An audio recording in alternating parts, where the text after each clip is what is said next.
You were both in Skull and Bones, the secret society. It's so secret we can't talk about it. What does that mean for America?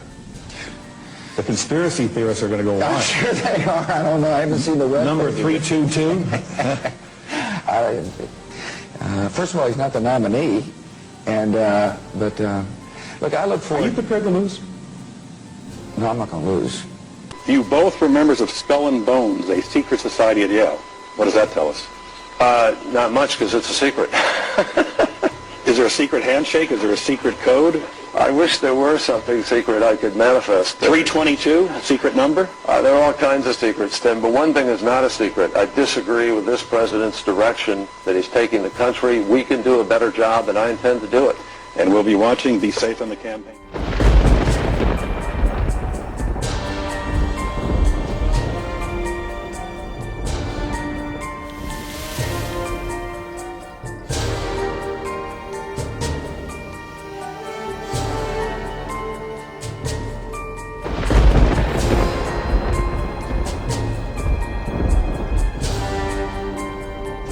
New World Order really consists of three aspects. There is a New World political system that everyone today is calling the New World Order. As well as that, there is an economic plan for the New World Order, and that is called the New World Economic Order. In addition to those two items, there is a third plan for religion.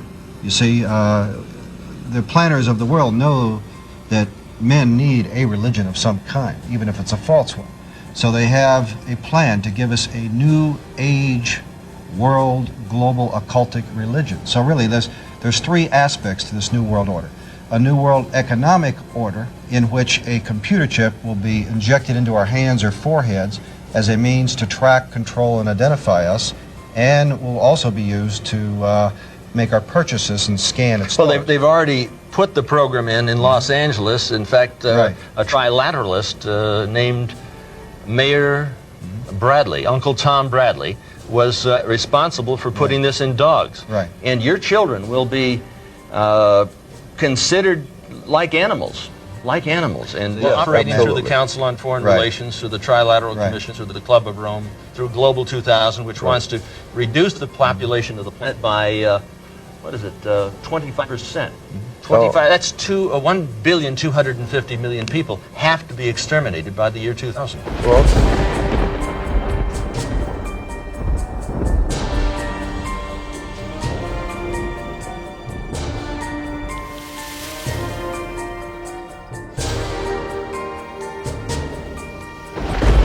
Well, it's time to bring it on with some of your email questions. Pat, this first one is from Margie, who says, Pat, do you believe that there would ever be a one-world religion? What are your thoughts about this? I think if you look at the book of Revelation, there's a antichrist figure, the world dictator, but there's also what's called a false prophet, and he's the one that regulates the buying and selling. And I think the time will come, some sort of a syncretistic one world government and possibly one world religion. So it is certainly possible. I don't know for certain, but I think it's mentioned in Scripture.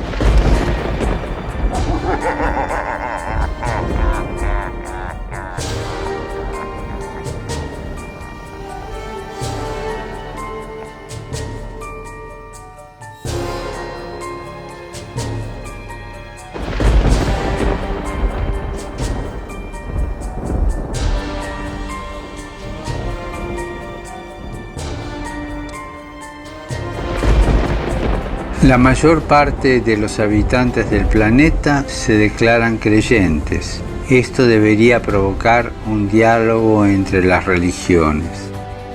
No debemos dejar de orar por él y colaborar con quienes piensan distinto. Confío en Buda. Creo en Dios. Creo en Jesucristo. Creo en Dios, Alá. Muchos piensan distinto, sienten distinto, buscan a Dios o encuentran a Dios de diversa manera. En esta multitud, en este abanico de religiones, hay una sola certeza que tenemos para todos. Todos somos hijos de Dios. Creo en el amor. Creo en el amor. Creo en el amor. Creo en el amor. Confío en vos para difundir mi petición de este mes. Que el diálogo sincero entre hombres y mujeres de diversas religiones conlleve frutos de paz y justicia. Confío en tu oración.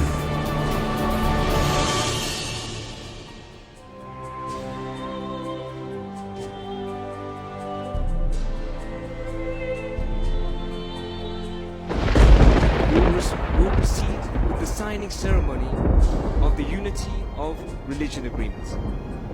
The Unity of Religion Agreement is a groundbreaking promise of religions to unite unconditionally and without discrimination to achieve true peace.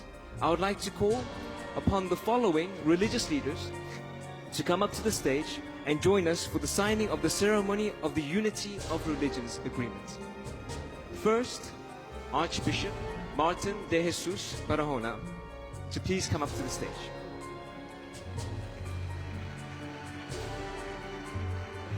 Also, a representative of Holiness Sharukirti Panditak Haryavari Aswam Swati Sri Bataraka to come to the stage.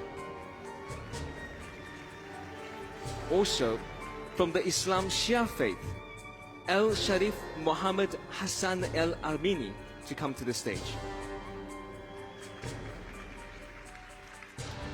From the Hinduism faith, His Holiness Swami Shidananda Saraswatiji Maharaj, the Guru of India.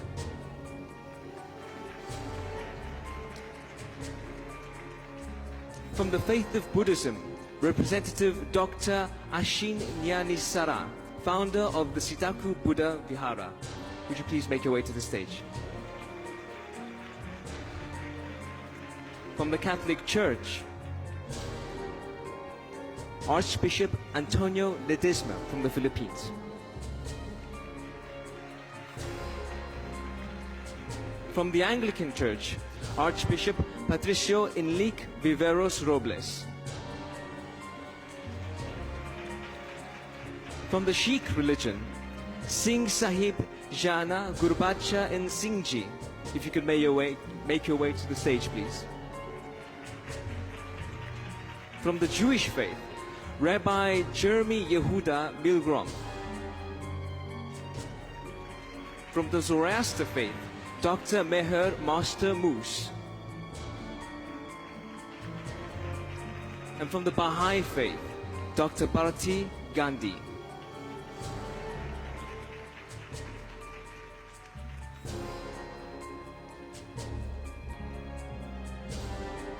While the proceedings continue on stage, we will conduct the signing ceremony of the agreement to propose the enactment of an international law for the cessation of war and world peace just below stage with our delegations. We pledge in sight of God, all people of the world, and the peace advocate to become under God through the unity of religion. We hereby acknowledge that we must be recreated through God's seed so that we might be recognized as the family of God, and in that likeness shine an eternal light upon the earth, loving our neighbors as ourselves.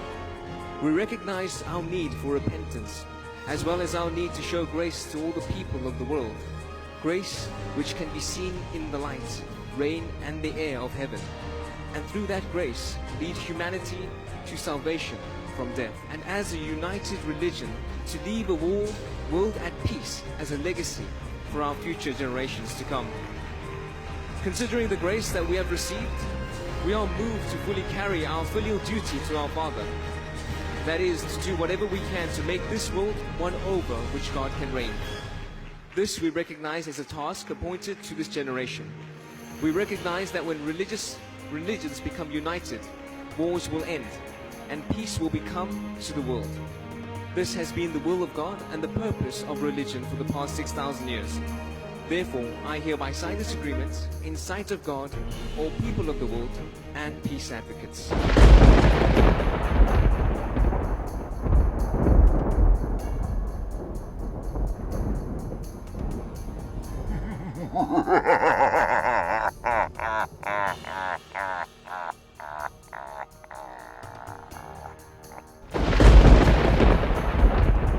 unidad que está germinando en nosotros. La unidad que comienza sellada por un solo bautismo, el que todos tenemos.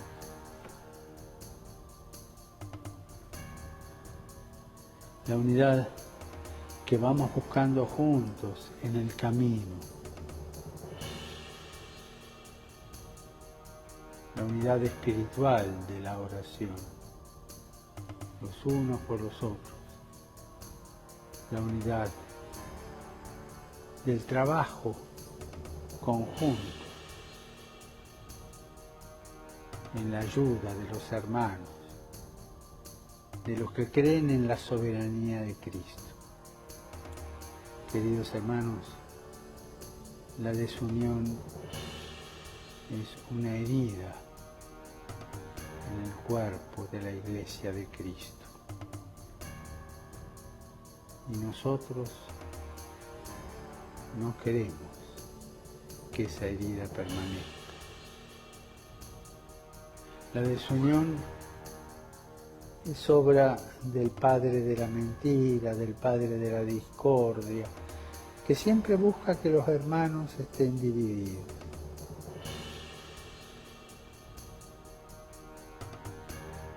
Que pese a las diferencias, somos uno.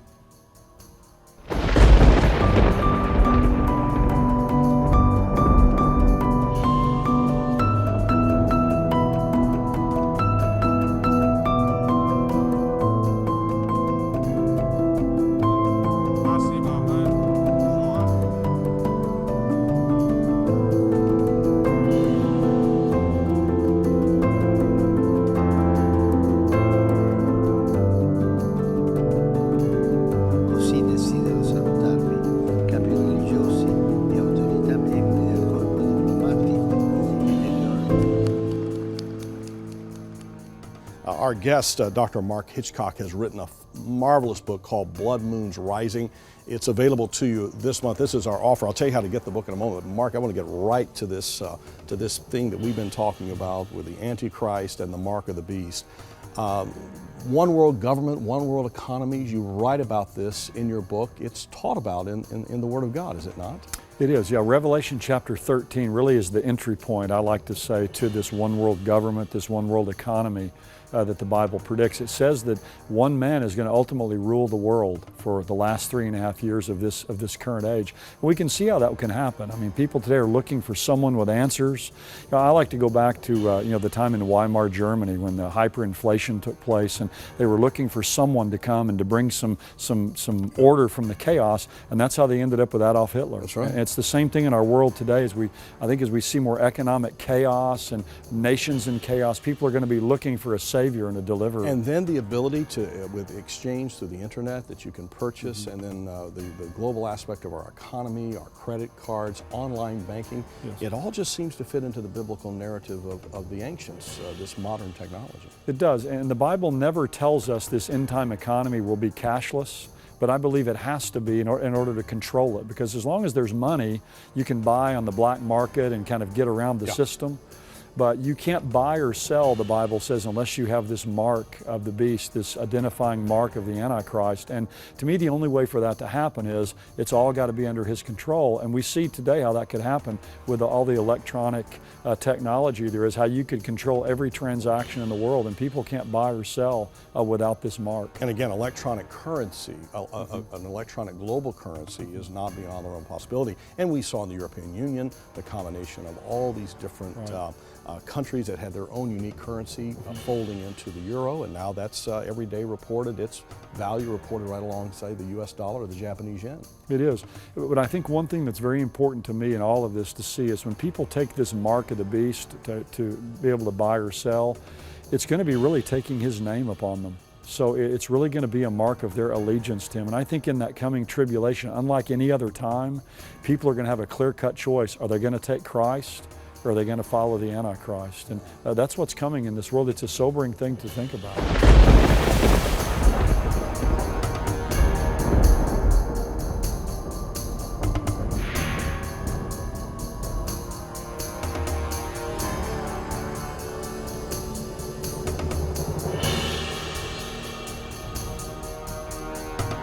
central banks around the world have been researching and talking about the cost benefits and the notion of a central bank kind of digital currency. Now, my position has always been that there will be a digital currency. My opinion has always been that it's going to come out of the IMF, because the IMF already has it, has already been working on it. And the IMF is going to be the leader in taking us in to a one world government, because my thesis that has been, and I wrote about this in 2009, has been the currency is going to be the thing that's going to usher in the one world government. That, you know, we know how the story's going to end. It's going to be done on currency. We have an incredible opportunity to create entirely new sustainable industries, investing in nature as the true engine of our economy. The current global crisis has disrupted every aspect of our lives, but it has also presented us with an extraordinary opportunity, a chance to reset and accelerate efforts to improve the state of our world. Changing our current trajectory will require bold and imaginative action, together with determination and decisive leadership. In order to secure our future and to prosper, we need to evolve our economic model, putting people and planet at the heart of global value creation. If there is one critical lesson we have to learn from this crisis, we need to put nature at the heart of how we operate. We are on the verge of catalytic breakthroughs that will alter our view of what is possible and profitable within the framework of a sustainable future. We need nothing short of a paradigm shift, one that inspires action at revolutionary levels and pace. We simply cannot waste any more time. The only limit is our willingness to act.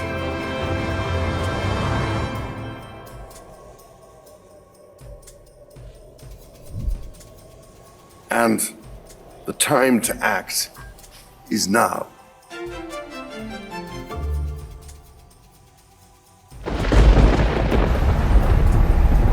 There's a lot of really interesting big questions that I think we have to face in the world.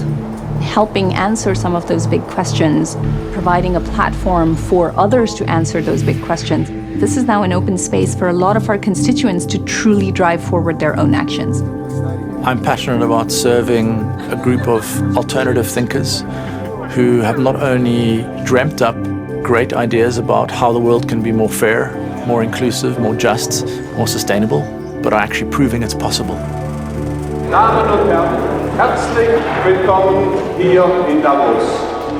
If you go back 50 years to the time when the forum was conceived, the whole idea was to make the multi-stakeholder concept come alive. The world has become so interdependent that entrepreneurs everywhere in the world depend each on another. If you look at the history of the forum, it's really been defining systems thinking.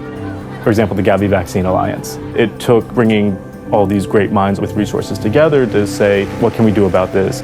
Today we're announcing that we'll spend over $10 billion over this next decade on vaccines.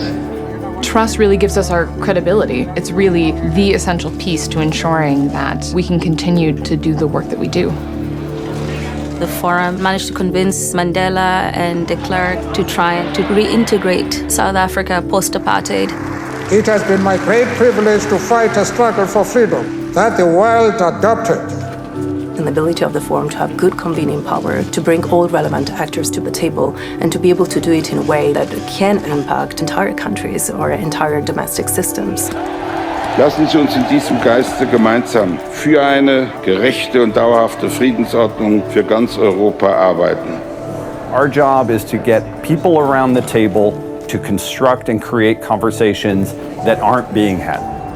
Why wouldn't we have a conversation about how we can reorient trade rules? Because that would have quite a powerful impact on the level of emissions and use of planetary resources.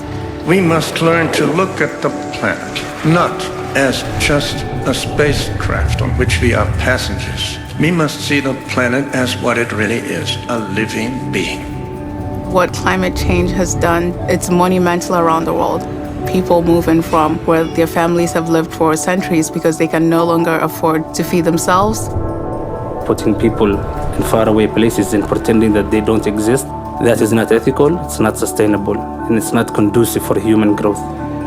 There's a much more concentrated effort to make sure that we're bringing in the voices of the next generation of business leaders, societal leaders, government leaders. We need to not underestimate the power that this youth has. Private sector and businesses, industry overall, has a huge role to play. It's not just the business itself, it's also related to the society, how we can create a better world in the future. We are working together with companies to think about AI and ethics, but also to recognize what human-centered design really means. We have the Center for Fourth Industrial Revolution to discuss technology governance. We always put humanity and human in center. And that's where the forum is at its best. It's as a way to shine a spotlight of where the world community could be headed. We have the incredible potential of the information technologies, of the ways of communicating. We're only at the beginning of recognizing how far that is going to change our lives. Each one of the Fourth Industrial Revolution technologies has that potential to create a society that's more positive, that's more sustainable, that's more inclusive. If we can accelerate the formulation of a solution for a rare disease or climate or access to healthcare by a single day, it means a lot to a big chunk of the world population. Light आ गया, कैसा लग रहा है? बहुत अच्छा लग रहा है और अपने काम करने को बहुत अच्छा लग रहा है. This is about shaping the trajectory of our planet, being that credible, neutral platform that is trusted to bring these stakeholders together and provide them guidance that they're willing to implement. Valuing equally that lots of different people might have a contribution to give. Because it often is some of those sort of rare ideas that are coming from an unexpected place that happen to be the game changers.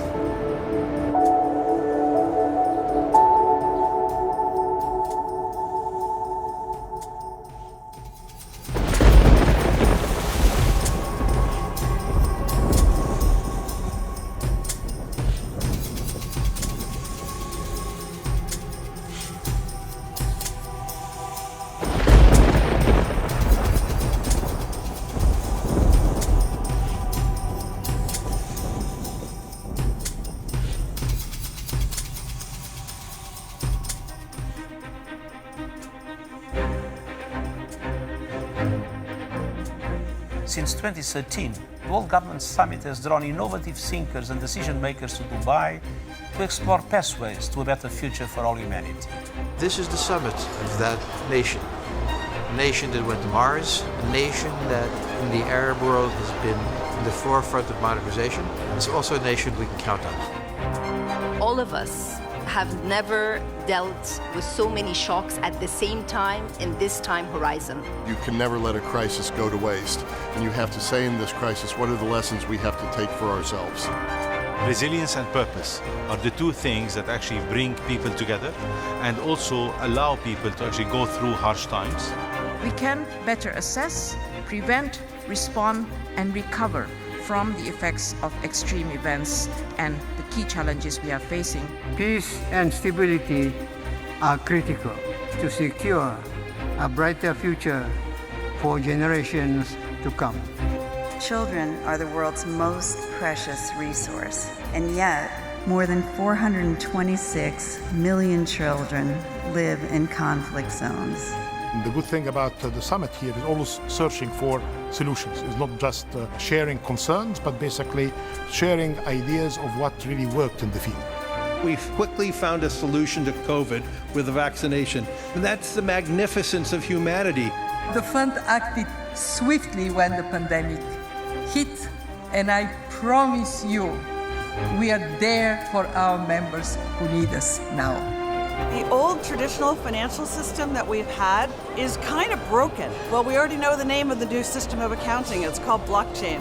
And the new system of money is digital money. We talk about growth, talk about what's possible. Blockchain, crypto, NFT, to simplify all the things that are happening, metaverse is the name. The metaverse is going to be the next wave of the internet. We should embrace technology but not become technology. Because technology is growing like this, right? Exponential. Right? But we're growing like this. Most important thing is just to have the opportunity. And then women can show everything they know, and they know very much. Our passion, our devotion, our commitment adds a lot to any aspect of life. These days are the days and years of opportunities. Let's grasp this.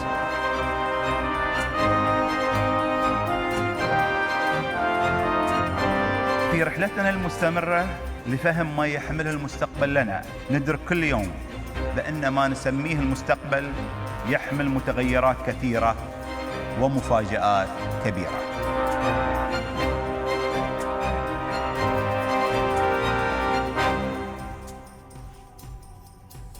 Ideas of the New World Order, I think, has its origins in Christian fundamentalist interpretations of the Book of Revelation. It's a conspiracy of elites, global elites, who will plot to take over the earth and establish a dictatorship. And part of that dictatorship will be a one world financial order. So that one world order is a political and economic and religious entity which will come to dominate the earth during the end times, the last days. The concept of the New World Order has roots going back hundreds of years. Ideas of the Illuminati and the Masons, secret societies which were involved, covertly involved in politics. But in the present form, it really takes off after World War II with the establishment of the United Nations. Focus on the TSA comes from a belief that 9/11 attacks were orchestrated as part of a conspiracy to establish a police state. And that police state would begin with safety, public safety, homeland security, forcing us to accept new kinds of searches and violations of privacy which were never possible before. We have had people believing in these ideas of apocalyptic and conspiracy theories for centuries, but with the internet we have not only a means for the rapid spread of these beliefs, but the hybridization of them, so that they now take many forms. One of the most disturbing aspects of New World Order beliefs is that they are no longer the province of a crackpot fringe. It seems that more and more people on left and right have come to accept this notion that global elites are manipulating us and taking away our rights and plotting to, or conspiring to, abrogate national sovereignty and establish a one-world state. That the American government has created weather tampering techniques so that the New World Order will be able to starve millions of Americans and to control the rest.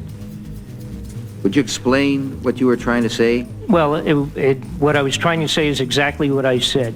There is weather control techniques. We have a complete package on that, which I did not bring, but I certainly will see to it that it is brought in for the record.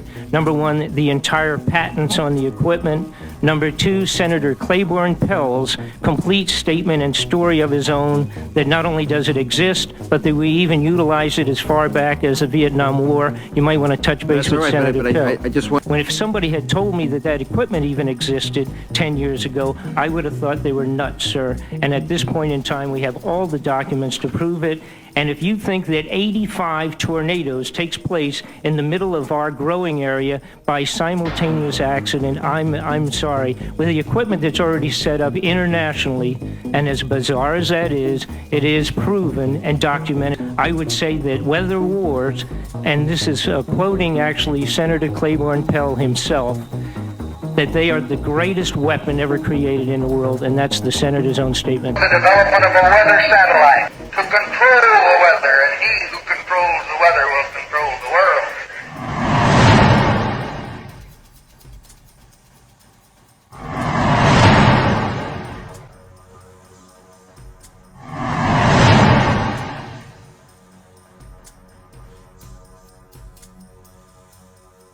The lethality of their power is greater than ever.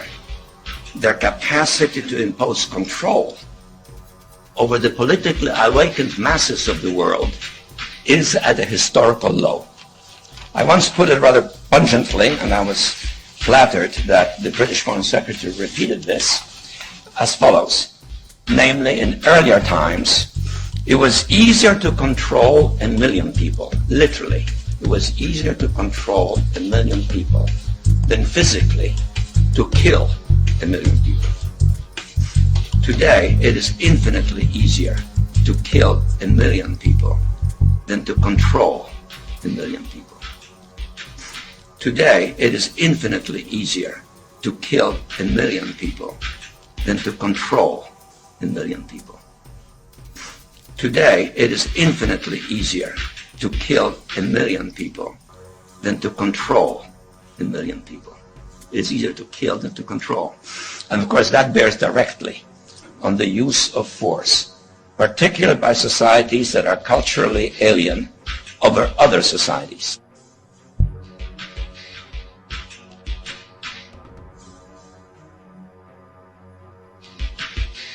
Coming up next, we go to Maxwell Air Force Base in Montgomery, Alabama for a speech by President George Bush. He spoke there Saturday morning to the Air War and Air Command and Staff Colleges. The President's speech was the first of 4 policy addresses he plans to deliver on the New World Order. So you see, I think there's something of a historic magic that's about to take place here today, and I just didn't want any of you to miss it. Please help General McPeak and me welcome a brother-in-arms, our Commander-in-Chief.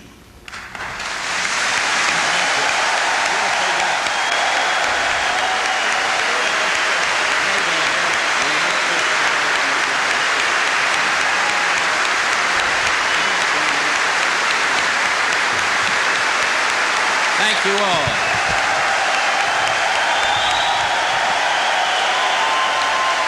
Thank you very, very much.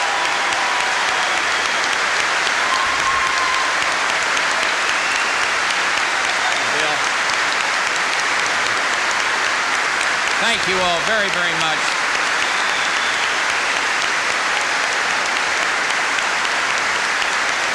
Institutions of freedom have lain dormant.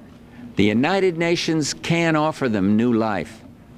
These institutions play a crucial role in our quest for a new world order, an order in which no nation must surrender one iota of its own sovereignty, an order characterized by the rule of law rather than the resort to force, the cooperative settlement of disputes rather than anarchy and bloodshed, and an unstinting belief in human rights. And finally, you may wonder about America's role in the new world that I've described. Let me assure you, the United States has no intention of striving for a Pax Americana. However, we will remain engaged. We will not retreat and pull back into isolationism. We will offer friendship and leadership.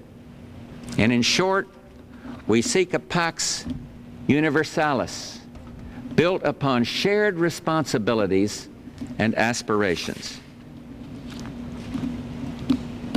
To all assembled, we have an opportunity to spare our sons and daughters the sins and errors of the past. We can build a future more satisfying than any our world has ever known.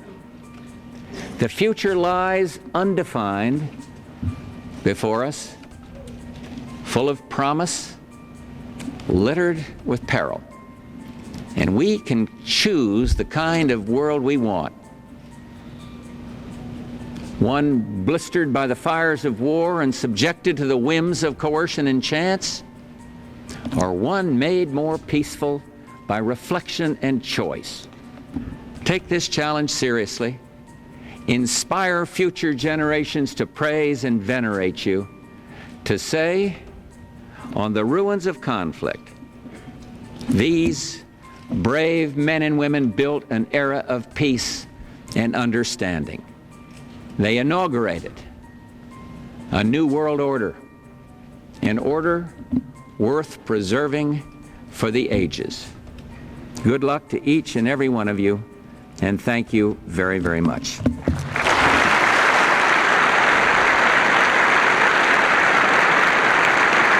In the coming weeks, I'll be talking in some detail about the possibility of a new world order emerging after the Cold War. And in recent weeks, I've been focusing not only on the Gulf, but on free trade, on the North American Free Trade Agreement, the Uruguay round, trade negotiations, and the essentiality of obtaining from the United States Congress a renewal of fast-track authority to achieve our goals. But today, I want to discuss another aspect of that order, our relations with Europe and the Soviet Union. Twice this century, a dream born on the battlefields of Europe died after the shooting stopped. The dream of a world in which major powers work together to ensure peace, to settle their disputes through cooperation, not confrontation. Today, a transformed Europe stands closer than ever before to its free and democratic destiny. At long last, Europe is moving forward, moving toward a new world of hope. At the same time, we and our European allies have moved beyond containment to a policy of active engagement in a world no longer driven by Cold War tensions and animosities. You see, as the Cold War drew to an end, we saw the possibilities of a new order in which nations work together to promote peace and prosperity. I'm not talking here of a blueprint that will govern the conduct of nations or some supranatural structure or institution. The New World Order does not mean surrendering our national sovereignty or forfeiting our interests. It really describes a responsibility imposed by our successes. It refers to new ways of working with other nations to deter aggression and to achieve stability, to achieve prosperity, and above all, to achieve peace. It springs from hopes for a world based on a shared commitment among nations large and small to a set of principles that undergird our relations: peaceful settlements of disputes, solidarity against aggression, reduced and controlled arsenals, and just treatment of all peoples. This order, this ability to work together, got its first real test in the Gulf War. For the first time, a regional conflict, the aggression against Kuwait, did not serve as a proxy for superpower confrontation. For the first time, the United Nations Security Council, free from the clash of Cold War ideologies, functioned as its designers intended, a force for conflict resolution and collective security. In the Gulf, nations from Europe and North America, Asia and Africa, and the Arab world joined together to stop aggression and sent a signal to would-be tyrants everywhere in the world. By joining forces to defend one small nation, we showed that we can work together against aggressors in defense of principle. We also recognized that the Cold War's end didn't deliver us into an era of perpetual peace. As old threats recede, new threats emerge. The quest for the new world order is in part a challenge to keep the dangers of disorder at bay. Today, thank God, Kuwait is free. But turmoil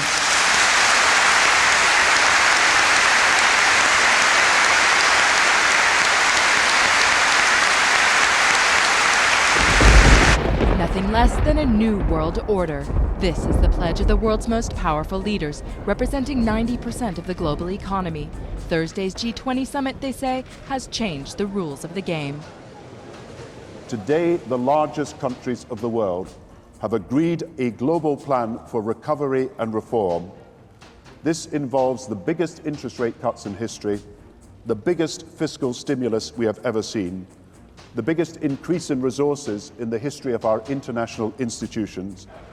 A total of $5 trillion for the global economy by the end of next year, including $1 trillion for the International Monetary Fund. Staggering figures that the 20 countries, along with international institutions, agreed upon to combat the crisis. The G20 has laid out other measures, too, to firm up a financial system many say enabled the worst excesses of the past. These include an end to tax havens, stronger regulation of companies and banks, and new rules to rein in corporate bonuses. We will implement new rules on pay and bonuses at a global level that reflect actual performance, with no more rewards for failure. The G20 leaders arrived in London divided, with France and Germany holding out for tougher controls on tax havens notably. But the results have won praise from all sides.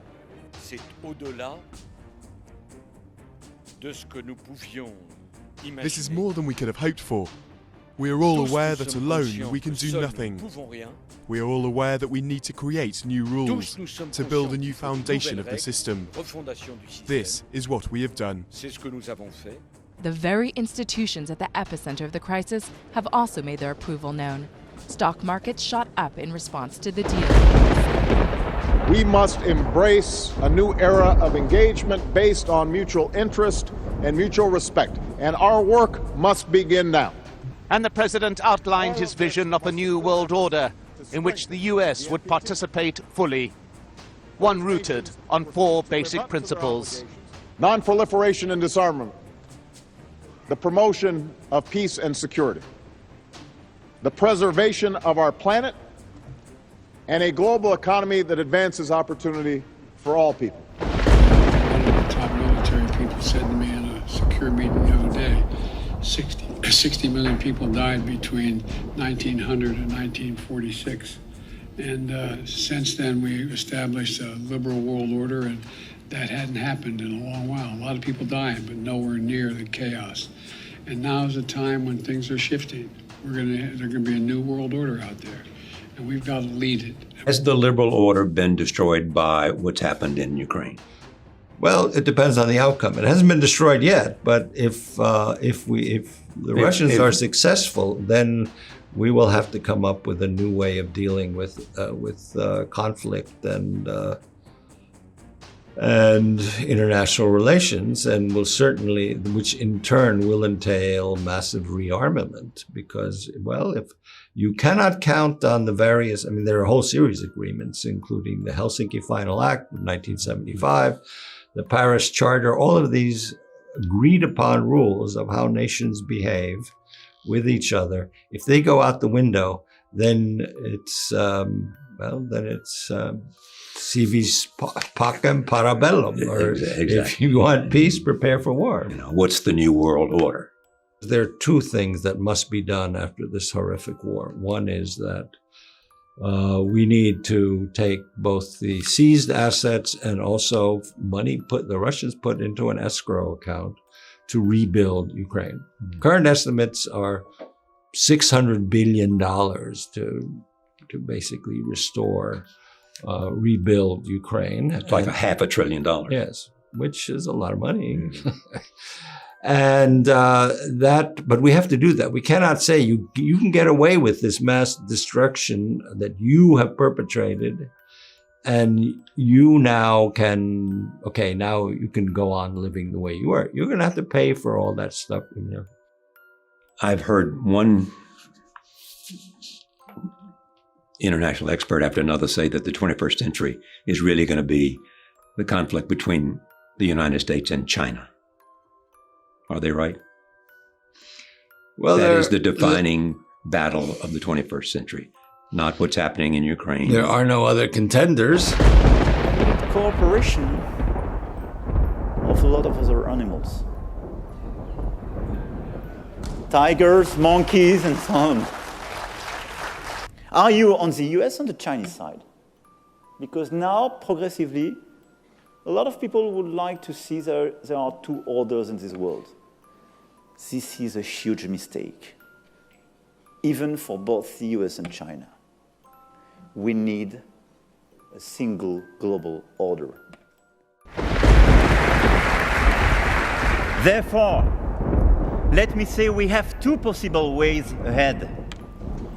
We can choose isolationism, withdrawal, and nationalism. This is an option. It can be tempting to us as a temporary remedy to our fears.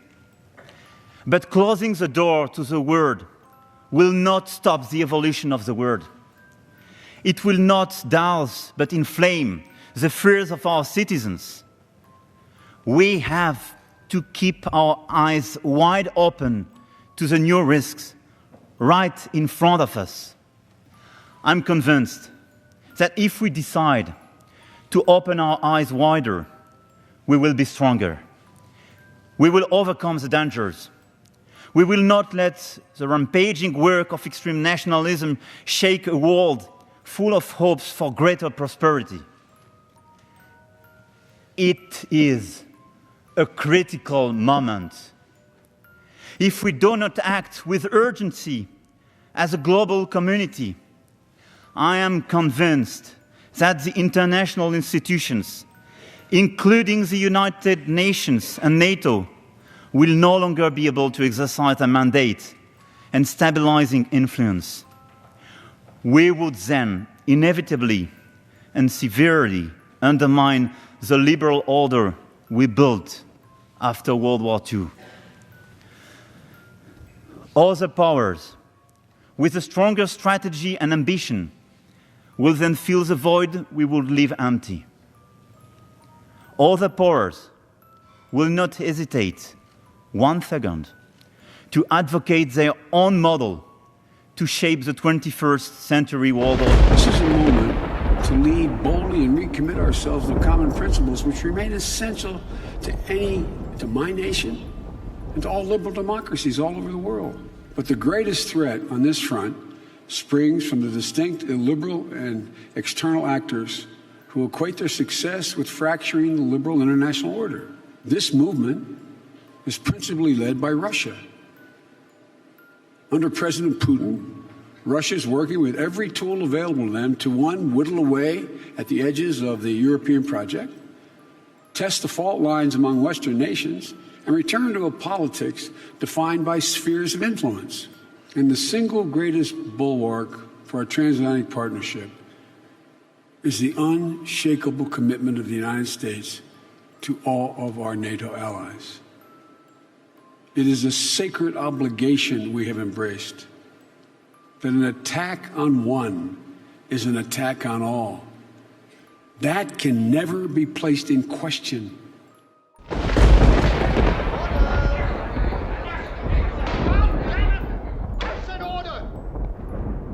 You know, Nietzsche says, out of chaos comes order.